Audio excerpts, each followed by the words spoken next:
So this is NICET Level 1 Quiz number 2. There's going to be 10 questions here we're going to go over. We're going to show you how you could go through the code book to find your answers. We actually have the answer key. We're going to give you the tools so that way you can build the muscle memory, so that way you could extract the keywords, so that way you could first find what book you need to go to and then go to the chapter and then quickly find your answer from there. So let's get straight into it. So the first question is: the distance between spot type heat detectors shall not exceed their listed spacing, and there shall not be detectors within blank the listed spacing measured at the right angle from all walls. So what is the answer? So now we're talking about spot type detectors. So anytime we're talking about initiating devices, that's straight NFPA 72. So now if you know they're talking about heat detectors or initiating devices, they have their own chapters. So if you have your books tabbed up, you'll see that chapter 17 is the initiating device, and inside chapter 17, but 17.6 is the heat detector. So we already know that NFPA 72 is the book we want to go, and if we have it tabbed up and we have the keyword heat detector, we already beat 2 steps, because now we can go straight to 17.6 to start looking for our answer. So as we see here in 17.6.3.1.1, it says spacing. One of the following requirements shall apply.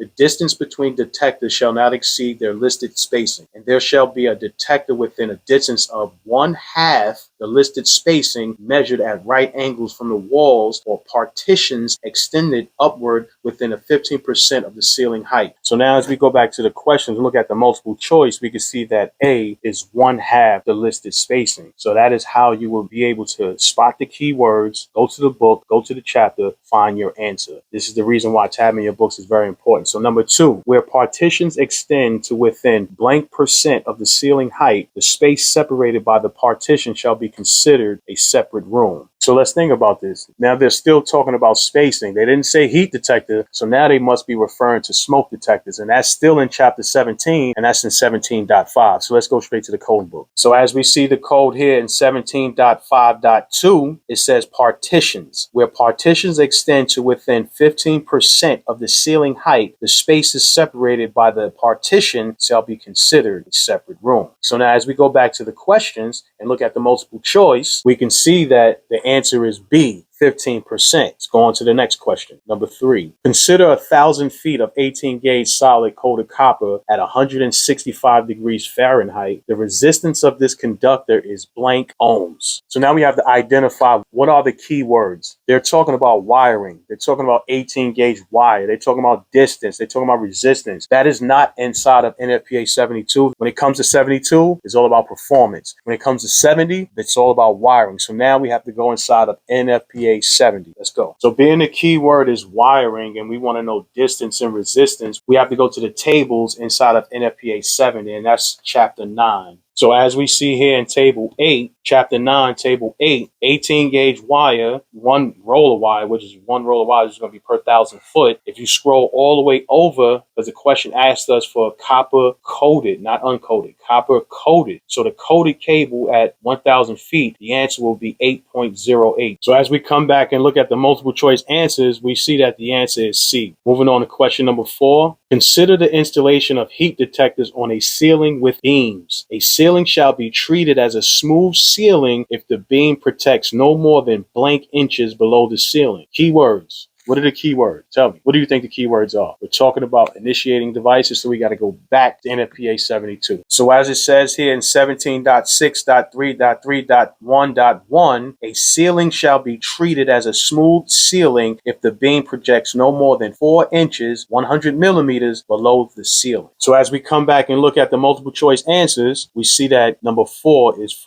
the answer. A, number 4 is the answer. It's 4 inches below the ceiling. And number 5, which of the following conductor types is acceptable, suitable for FPLR? Select 2. So now you know we're going back to NFPA 70, which is the NEC code book. Let's do that. So as we look here in 760.154, which is applications of listed PLFA cables, A, it states fire alarm cable submissions. The submission for fire alarm cables listed in table 760.154A and illustrated in figure 760 760.154A shall be permitted where substitute cables are installed. The wiring requirements of Article 760, Part 1 and 3 shall apply. So let's go to Table 760.154A, and this is what the substitution. So it's FPLP, FPLR, FPL. These are the substitution cables. So as we come back to the question, look at the multiple choice, we see FPL and CMP are acceptable cables for substitution. Those are the two for the answers. Question number 6. The distance between smoke detectors shall not exceed the nominal spacing of blank feet. We should already know by now what book we're going to. So that's NFPA 72, performance. So it says in 17.7.4.2.3.1, in the absence of specific performance-based design criteria, one of the following requirements shall apply. The distance between smoke detectors shall not exceed a nominal spaces of 30 feet, and there shall be a detector within a distance of 1/2 the nominal spacing measured at right angles from all walls or partitions extending upward to within the top of 15% of the ceiling height. All points on the ceiling shall have a detector within a distance equal to or not less 0.7 times the nominal 30 feet spacing. So as we come back to the question and we see that the answer is D, 30 feet spacing. Number 7, a portable ladder supports at least blank times the maximum intended load. So now this is a book that I don't have, and this is a book that you could actually bring inside for your NICET level 1, and that's the OSHA book. I don't have the OSHA book, so I'm going to give away this answer. The answer for this, it should be 4 times the maximum intended load for this answer here. 4 times the maximum intended load. Number 8, consider smoke detector placement on a peak ceiling. Detector shall first be placed and located within blank feet of the peak measured horizontally. Smoke detector, performance, NFPA 72, Chapter 17. So as it says in 17.7.4.3.1, detectors shall first be spaced and located within 36 inches of the peak measured horizontally. And if you don't know what 36 inches is, that's 3 feet. So as we come back to the question, we see that the answer is C, 3 for 3 feet. Number 9, ladders should be inspected blank to identify any visible defect that could cause employee injury. This is also another OSHA question. The answer is D. I'll just get that to you real quick. You want to check the ladder every time you use it. That's essentially what it's saying. So you don't want to take nobody else's word for it. You want to inspect that ladder yourself. And the last one is consider heat detectors with a listed spacing of 50 feet placed on a smooth level ceiling, which is 10 feet above the finished floor. Based on the ceiling height, the heat detector should have a spacing of blank feet between each device. NFPA 72, spacing, heat detectors, Chapter 17. So as it says here in 17.6.3.6, integral heat sensing on combination and multi-sensor detector. A heat sensing detector integrally mounted on a smoke detector shall be listed at not less than 50 feet spacing. Meaning if you're going to use the heat detector in place of a smoke, it should be placed within 50 feet each detector. So as we go back here to the question and look at the multiple choice, we see that D, number 50, is the answer. All right, so that'll wrap it up for quiz number 2. I want you to take this. You could do it now, or you can come back 24 hours from now where you just don't have this same particular information readily on your mind. And I want you to take the quiz. Get familiar with how to navigate the code books, not memorize the answers, but this will actually help you and prepare you better for your NICET exam. So when you actually take the exam and come across similar questions, or maybe these exact questions, you'll know how to answer it, or you already have the answer it a lot quicker. All right. So I'll catch you in quiz number 3. Peace.